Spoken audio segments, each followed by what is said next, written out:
everybody, welcome to the first episode of City Vibes. യങ്സ്റ്റേഴ്സിന്റെ തന്നെ പ്രധാനപ്പെട്ട hang out സ്പോട്ടായ Kanakakkunnu പാലസിലാണ് നമ്മളിപ്പം വന്ന് എത്തിപ്പെട്ടിരിക്കുന്നത്. ശ്രീ മൂലം തിരുനാൾ മഹാരാജാവ് വിശിഷ്ട അതിഥികൾക്കായി ഉണ്ടാക്കിയതാണ് കനകക്കുന്ന് പാലസ്.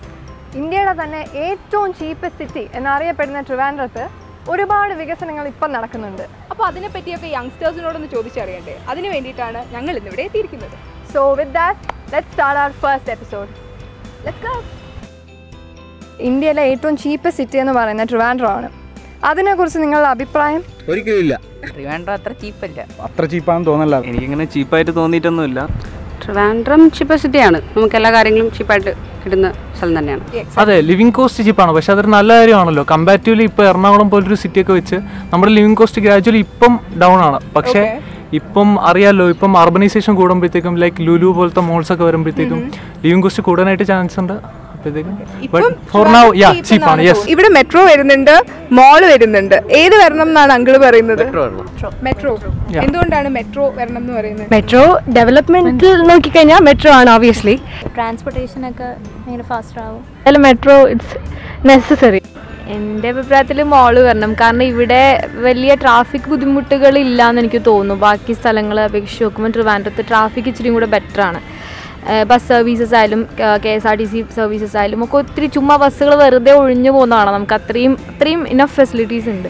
പക്ഷേ മോളെന്ന് വെച്ചാൽ ഇവിടെ കൊമേഴ്ഷ്യലി എനിക്ക് തോന്നുന്നു, നമ്മളൊക്കെ ഇപ്പോൾ എഡ്യൂക്കേഷണൽ പർപ്പസിനാണ് ഇവിടെ വന്നിരിക്കുന്നത്. പക്ഷേ കൊമേഴ്ഷ്യലി അങ്ങനെ ഒരു കൊമേഴ്ഷ്യൽ ഹബ്ബ് ട്രിവാൻഡ്രത്ത് കുറവാണ്. GSTനെ കുറിച്ച് എന്താണ് ഒപ്പീനിയൻ? GST വന്നോടുകൂടി നല്ല മാറ്റങ്ങളാണ് നമ്മുടെ നാട്ടിൽ അധികം ഉണ്ടായിട്ടുള്ളത്. നല്ലതാണെന്നാണ് തോന്നുന്നത്. പക്ഷേ അത് ആക്ച്വലി എവിടെയും ഇംപ്ലിമെന്റ് ചെയ്തിട്ടില്ല എന്ന് തോന്നുന്നു. നമുക്ക് കറക്റ്റ് വ്യക്തമായിട്ടൊരു അഭിപ്രായം പറയാനായിട്ട് ഏതാണ്ട് ഇതൊന്ന് സ്റ്റെബിലൈസ് ചെയ്യണം. I M basically chartered account student. So ഞങ്ങൾക്ക് ഇൻഡയറക്റ്റ് ടാക്സിൽ കൂടുതൽ ഇപ്പം നമുക്ക് GST എന്ന് പറയുന്നത് കസ്റ്റംസ് ഒഴിച്ച് ബാക്കി CST central sales tax, then sales മറ്റേ വാറ്റ്, പിന്നെ എക്സൈസ് എല്ലാം കൂടെ ചേർന്നാണ് ഇപ്പോൾ GST ആക്കിയിരിക്കുന്നത്. മറ്റേത് ഓരോന്നും നമ്മൾ സെപ്പറേറ്റ് ആയിട്ട് കൊടുത്തിരുന്ന ടാക്സ് ഇപ്പോൾ GST വന്നതിന് ശേഷം എല്ലാം കൂടെ നമുക്ക് ഒരു ടാക്സ് ആയിരിക്കുകയാണ്. ബട്ട് ഇപ്പോഴത്തേക്കും തന്നെ ട്രിവാൻഡ്രത്ത് തന്നെ കുറേ ഫുഡ് റെസ്റ്റോറൻറ്റ്സിൽ തന്നെ GST ഭയങ്കര ഇഷ്യൂ ആയിരിക്കുകയാണ്. Like non service tax non AC റെസ്റ്റോറൻറ്റ്സിൽ ഇല്ലായിരുന്നു. ഇപ്പം നോൺ ഈസി റെസ്റ്റോറൻറ്റ്സിൽ വരെ GST വന്നിട്ടുണ്ട്. പക്ഷേ ഇപ്പം റീസെൻ്റായിട്ട് വന്നിരിക്കുന്ന ചിക്കൻ തന്നെ ലൈക്ക് 135 ആയിരുന്നു പെർ kg, ഇപ്പം 87 പെർ kg ആക്കണമെന്നൊക്കെ കുറച്ചിട്ടുണ്ട്. GST ഹാസ് ബോത്ത് എന്താ പറയുക, നല്ലതുമുണ്ട് ചീത്തയുണ്ട്. So we can't say basically ഇത് നല്ലതാണ്. ട്രിവാൻഡ്രത്തിന്റെ മേയറിനെ അറിയാം?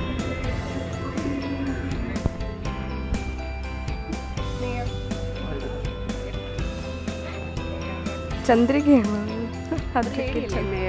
VK പ്രശാന്ത്. എക്സലന്റ്. ട്രിവാൻഡ്രത്തെ പറ്റി ട്രിവാൻഡ്രം നേറ്റീവ്സിന്റെ തന്നെ വളരെ ജെന്യുവിനായ ഒപ്പീനിയൻസ് ആണ് നമുക്ക് ലഭിച്ചിരിക്കുന്നത്.